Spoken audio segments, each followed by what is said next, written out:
And developing now, the Supreme Court is hearing arguments over a critical case that could influence voting laws across the country. They're considering an Arizona law that tries to keep undocumented immigrants from voting. The voter-approved Proposition 200 requires all state residents that they show proof of U.S. citizenship before registering to vote. A federal appeals court blocked that provision, saying it violated federal voting laws. Four other states, Alabama, Georgia, Kansas, and Tennessee, have similar voter registration requirements, and another 12 states are considering such legislation. All right, I'm joined now by Congressman Raul Grijalva, a Democrat from Arizona. And Congressman, great to see you.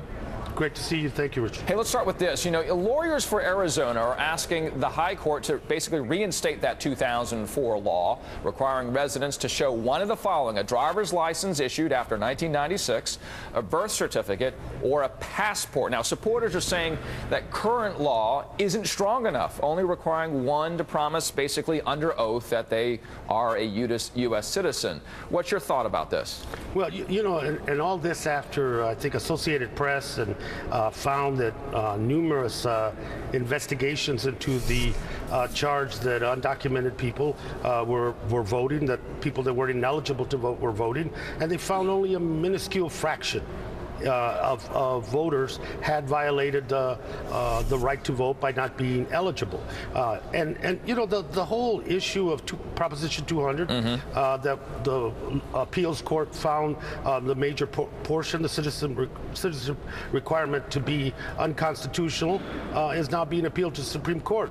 And the problem here is that I think it's a pattern, and the precedent that approving this proposition would have across the nation is unbelievable. The Solicitor General himself said, look, if this passes, then states will be open to making additional requirements, complicated requirements, documentation requirements, in order for a person to be eligible to vote.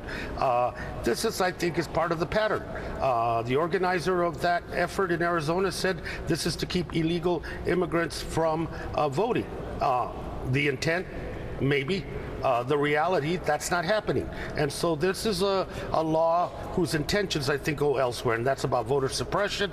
That's about confronting this change in demography in this country that are showing political muscle across the nation. And now, what do we do to suppress that vote, minimize that vote, and marginalize the effort toward registration in communities that have not registered in the past? And Congressman, one of the points here, 6 states, they filed a brief in support of Arizona, saying the law works hand in glove with the federal law. They also say that Proposition 200 is designed to protect the electoral process for the benefit of eligible citizens, consistent to what you're saying there.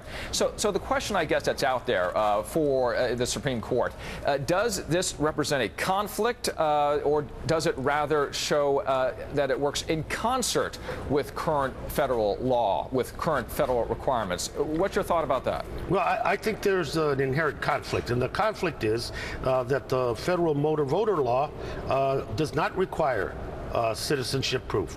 There exist under federal statute already penalties for voter fraud, for voting when you're not eligible, and knowingly voting without being an eligible citizen to vote.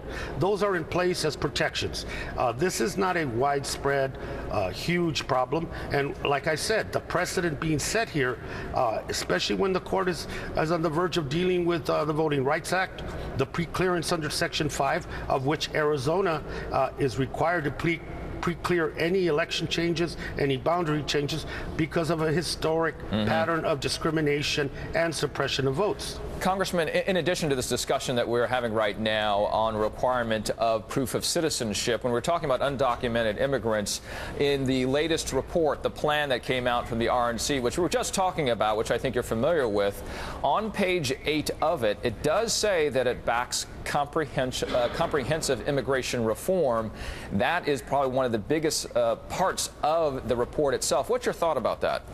Well, I think that, you know, the Republican Party and even its conservative base, some of its conservative base, have come to the realization that this broken immigration system serves no purpose for the security or the good of the nation, economically and socially, and that there is an effort, both in the House and in the Senate, to look at this opportunity we have in front of us, try to craft something together that's bipartisan, try to compromise something. We have a chance here that I haven't seen in the 10 years I've been in Congress, and I hope we all take advantage of it. Are you comforted by those words that are in the RNC plan going forward and what you're seeing on the Hill? Well, I'm comforted by the fact that we're meeting, and there seems to be some consensus around a path to citizenship, some consensus about the DREAM Act, some consensus about family unification. But as we go forward, there will be details, and I'm sure there's going to be debate, and I'm sure that this process won't continue quietly. I think the opposition to immigration reform, it's going to rear its head, and it's going to be the same kind of statements that we heard in the past. Us versus them. It's and try to make this a political issue as they have in the last 4 elections. I'll take that as a maybe then from Congressman Raul Grijalva. Thank you so much. A strong maybe. Okay, very good. Thank you for your time. Like the House, the Senate's bipartisan gang of 8 is reportedly close to finalizing a bill that would give both sides something to tout. According to several reports, the legislation would require the nation's 11 million illegal immigrants to wait a full decade for a green card, a point backed by Republicans. But it also shrinks the wait time for citizenship by 2 years, allowing Democrats to say undocumented immigrants would become citizens faster. The Senate proposal would allow immigrants to get to citizenship in 13 years, matching President Obama's plan.